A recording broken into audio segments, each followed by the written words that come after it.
Assalamualaikum warahmatullahi wabarakatuh. Yang terhormat Ibu Bapak dosen penilai, perkenalkan nama saya Saifullah Anwar. Saya mahasiswa PPG dari LPTK UIN Raden Patah Palembang. Saya juga berdinas di SDN Negeri 20 Martapura sebagai guru pendidikan agama Islam. Dan saya hari ini akan membuat video tentang memahami kisah-kisah Khulafaur Rasyidin, khususnya Utsman bin Affan. Maka dari itu, selamat menyaksikan video dari saya. Wassalamualaikum warahmatullahi wabarakatuh. Assalamualaikum warahmatullahi wabarakatuh.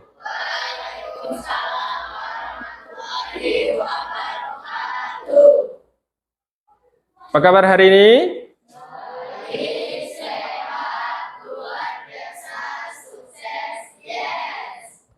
Ya, alhamdulillah. Ada yang tidak masuk? Oke, masuk semua ya. Sudah berdoa atau belum? Belum. Silahkan Ulil maju ke depan untuk pimpin berdoa seperti biasanya. Berdoa teman-teman, sebelum kita belajar kita berdoa terlebih dahulu. Berdoa mulai.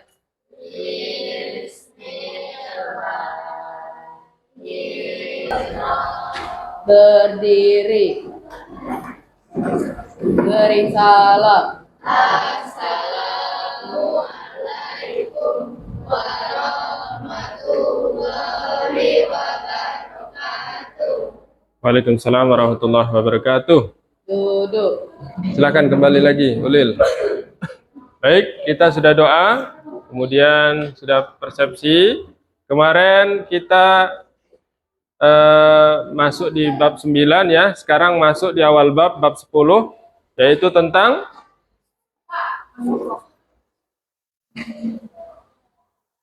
memahami kisah teladan Al-Khulafaur Rasyidin ya. Khulafaur Rasyidin itu ada 4.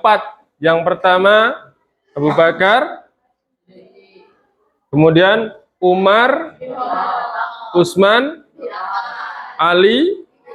Ya, kemarin di semester 1 kita sudah belajar tentang itu. Sebelumnya kita di semester 2 ini kita belajar tentang kisah atau teladannya pada Khalifah Utsman bin Affan ya. Sebelum kita masuk pembelajaran, seperti biasa kita membaca Quran dulu ya. Nanti akan Bapak kaitkan Al-Quran ini tentang apa atau yang ada pada Khalifah Utsman bin Affan ya. Ini surat apa? Iya, Al-Fatihah ya. Al-Fatihah ada 7 ayat. Diawali dengan bismillah. Yuk kita mulai dari ta'awudz. A'udzu billahi minasy syaithanir rajim. Bismillahirrahmanirrahim. Amin. Nah, terima kasih anak-anak. Hari ini sudah membaca 1 surat, yaitu Al-Fatihah, yang seringkali kita bacakan, ya tentunya. Kemudian, kenapa Bapak bacakan 1 surat ataupun beberapa ayat dalam Al-Quran? Anak-anak tentu tahu, surat yang pertama turun kepada Nabi adalah surat Al-Alaq ya. Surat yang pertama kali turun pada Nabi adalah surat Al-Alaq 1 sampai 5. Iqra bismi rabbikal ladzi khalaq dan seterusnya. Nah, kenapa di Quran itu yang pertama bismillah dengan Al-Fatihahnya tidak Al-Alaq?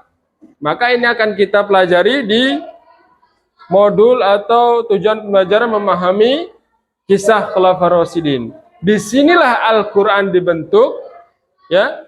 Kemudian Al-Quran dikitabkan. Nah, coba kita lihat. Ada gambar kan di samping? Apa gambar di samping itu? Mushaf Al-Quran ya. Apa? Ada yang tahu jelaskan hubungannya dengan materi kita? Oh ya, Zahira, silakan.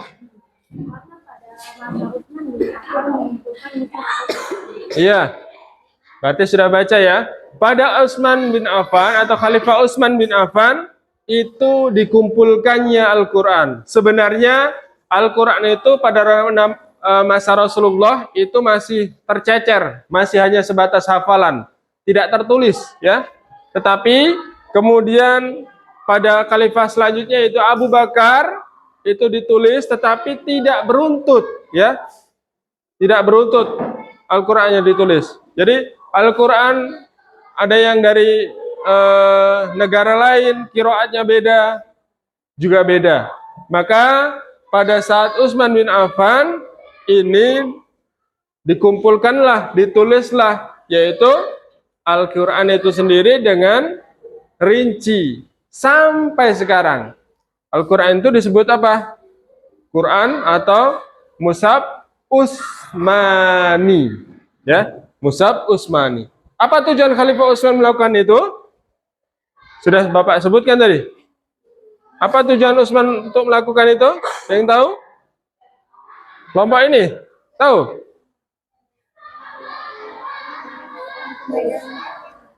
Apa? Banyaknya penghafal Al-Quran yang gugur. Ya, ya, gugur dalam medan perang. Ada lagi? Ya, ya, silakan. Ada lagi kisah?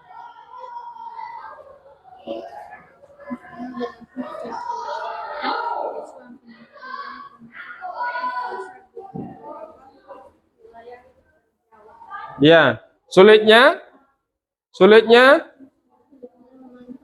memantau ya, karena pada masa Utsman wilayah itu sudah luas, Islam sudah luas menyampai Turki dan lain sebagainya, maka sulit memantau kalau sampai tidak ditulis, sehingga tidak semuanya hafal pada saat itu. Ada lagi? Ya, Tania.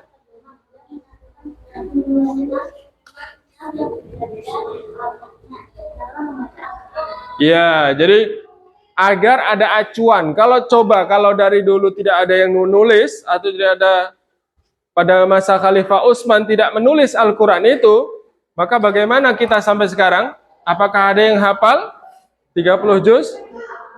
Dari masa ke masa kita akan kesulitan mencari Al-Quran karena tidak ada mushaf acuan, ya. Karena dari dulu, dari masa Abu Bakar itu berbeda-beda, gitu ya. Nah, setelah itu anak-anak sudah refleks, asesmen awal belajarnya sudah tahu. Sekarang Bapak bagi untuk kelompok diskusi, ya. Kelompok diskusi ada 4 materi dan Bapak bagi 4 kelompok seperti yang sudah ada. Kelompok 1 sebelah sana, kelompok 2 sebelah sini, kelompok 3 ini ya, kelompok 4 di sini. Coba nanti tugasnya adalah anak-anak mencari informasi, kemudian mencari materi tentang satu, menyempurnakan Masjid Nabawi di Madinah yang dibangun oleh Khalifah Umar bin Khattab sebelumnya, mengumpulkan mushaf Al-Quran yang standar. Nah ini ya yang kita bahas tadi. 3, membentuk angkatan laut yang kuat. 4, memperluas wilayah kekuasaan Islam. Sesuai yang sudah Bapak tunjuk 1, 2, 3, 4. Silakan Bapak kasih waktu 5 menit untuk mencari materi-materinya. Silakan berdiskusi kelompoknya masing-masing.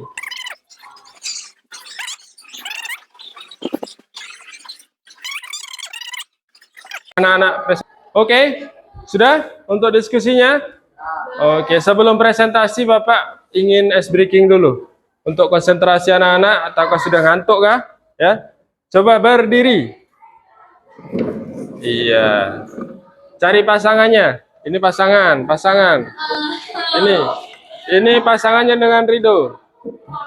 Nah, nggak apa-apa, beda kelompok pasangan. Itu pasangan dengan Anta. Yang tidak punya pasangan, Tania ya, nggak apa-apa. Ini dengan ini Ridho. Nah, itu dengan Ulil dengan Alif.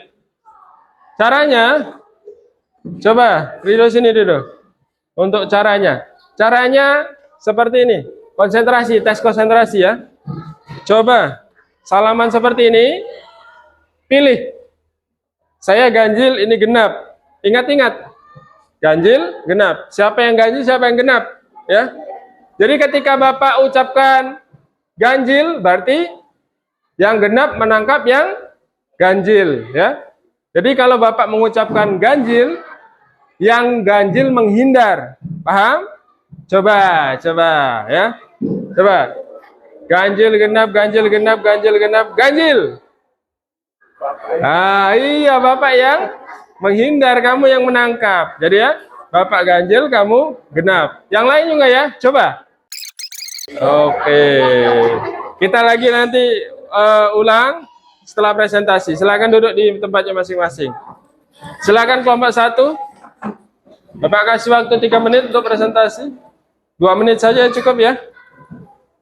Kasih, bacakan poin-poinnya. Nanti kelompok lain untuk bertanya dan menanggapi. Paham ya?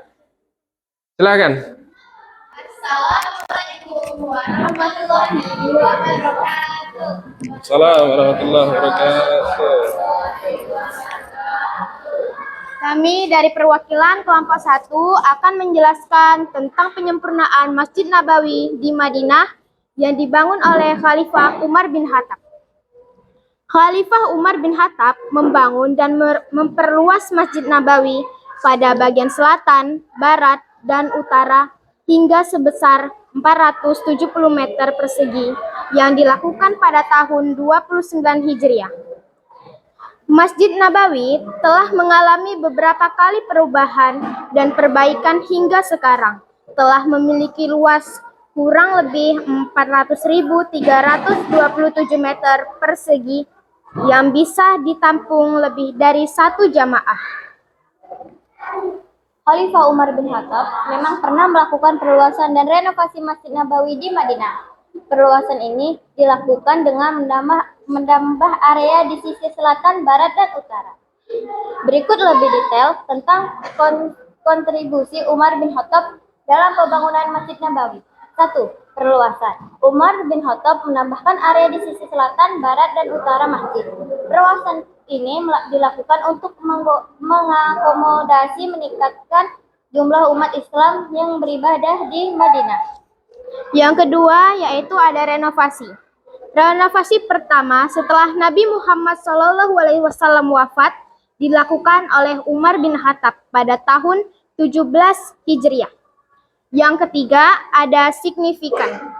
Renovasi dan perluasan Masjid Nabawi oleh Umar bin Khattab menjadi tonggak penting dalam sejarah masjid tersebut dan menandai awal dari serangkaian renovasi dan perluasan selanjutnya oleh khalifah-khalifah Islam berikutnya. Oke. Ya, terima kasih untuk kelompok 1. Ada pertanyaan untuk kelompok 1? Oke, silakan. Apa fungsi perluasan Masjid Nabawi? Coba dijawab. Untuk mengakomodasi peningkatan jumlah umat Islam yang beribadah di Madinah. Oke, jadi itu jawabannya ya.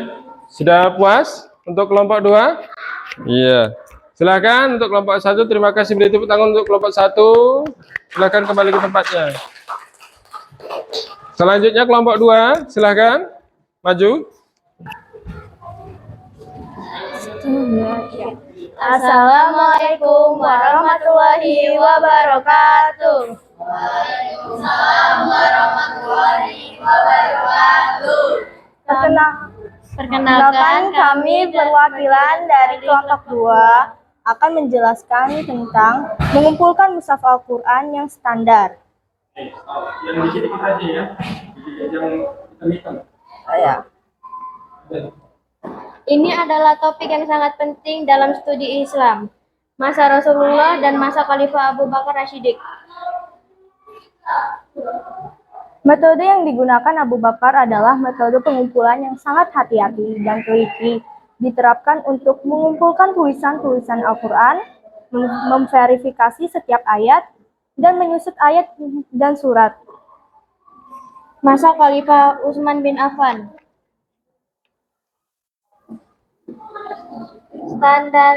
Standarisasi mushaf Al-Quran. Penulisan Ras Usmani, urutan surat dan ayat, kesepakatan para sahabat. Oke, dari kelompok 3, silakan. Zaid bin Sabit, itulah yang nama yang menulis kepada pada saat masa Khalifah Utsman bin Affan, Zaid bin Sabit. Oke, silakan. Sudah?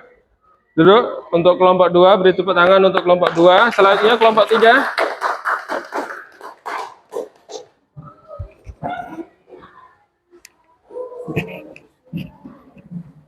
Kelompok 3, silakan.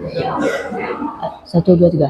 Assalamualaikum warahmatullahi wabarakatuh. Oh dulu bukan. Perkenalkan, kami dari perwakilan kelompok 3 akan membacakan terbentuknya Angkatan Laut yang kuat oleh Khalifah Utsman bin Affan. Khalifah Utsman bin Affan dan pembentukan Angkatan Laut Islam yang kuat. Latar belakang dan urgensi pembentukan Angkatan Laut. 1. Ancaman dari Kekaisaran Bizantium. 2. Perlindungan wilayah pesisir Islam. 3. Memfasilitasi ekspansi dan komunikasi. 4. Respons terhadap permintaan Gubernur Syam. Untuk presentasi kelompok 3, silakan, ada yang bertanya dari kelompok lain? Oh iya, kelompok 4, ya silakan. Ya, kenapa dibentuknya Angkatan Laut yang kuat? Coba dijawab.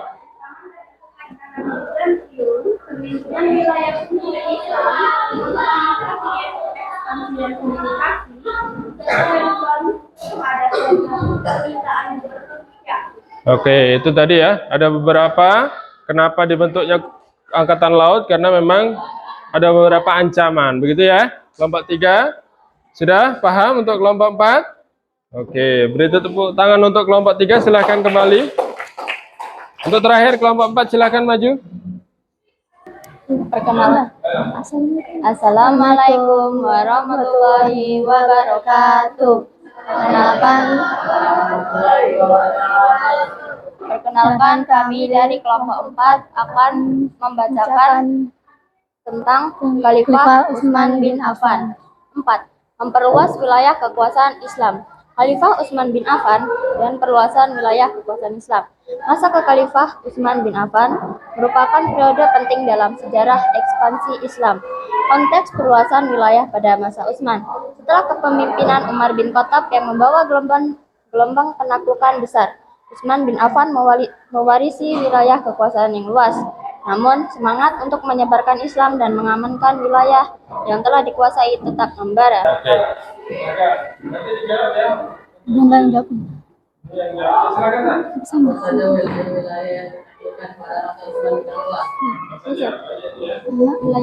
Afrika Utara, Armenia, Afrika Utara, Armenia, dan Azerbaijan, Rusia, Iran, pulau-pulau di Mediterania. Tepuk tangan untuk kelompok 4. Oke, silakan. Itu beberapa hasil diskusi kelompok yang sudah kita lakukan hari ini pembelajarannya. Kemudian refleksi materinya, apa hikmah yang akan diambil di Khalifah Utsman bin Affan.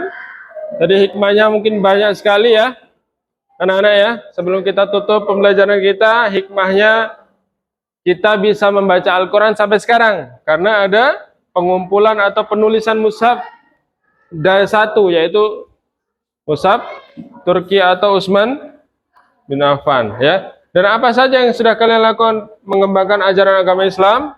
Anak-anak jawab di dalam diri. Apa yang sudah saya lakukan untuk mengembangkan ajaran Islam? Ya, itu saja mungkin untuk hari ini pembelajarannya ya. Penguatan materinya ada beberapa di situ ya, ada 4. Kemudian kita tutup dengan terima kasih ya. Itu yang bisa Bapak sampaikan untuk pembelajaran hari ini, yaitu bab 10 tentang Khulafaur Rasyidin, khususnya untuk Utsman bin Affan ya. Sebelum kita tutup ya, itu tadi nanti untuk pertemuan berikutnya kita akan lebih interaktif lagi, yaitu tentang materi Khalifah Ali bin Abi Thalib. Ya, selesai materi kita. Tidak ada yang ditanyakan? Tidak. Kalau tidak ada yang ditanyakan, silahkan untuk ketua kelas. Bapak tutup dulu ya. Bapak Iri, wassalamualaikum warahmatullahi wabarakatuh. Ketua kelas untuk memimpin doa pulang.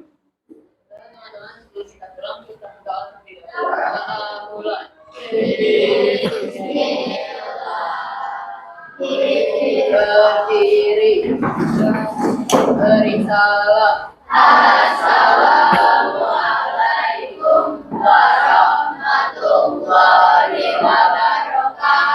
Waalaikumsalam warahmatullahi wabarakatuh. Duduk. Itu tadi ya. Semoga bisa pembelajaran kita bisa mendalam untuk hari ini. Terima kasih.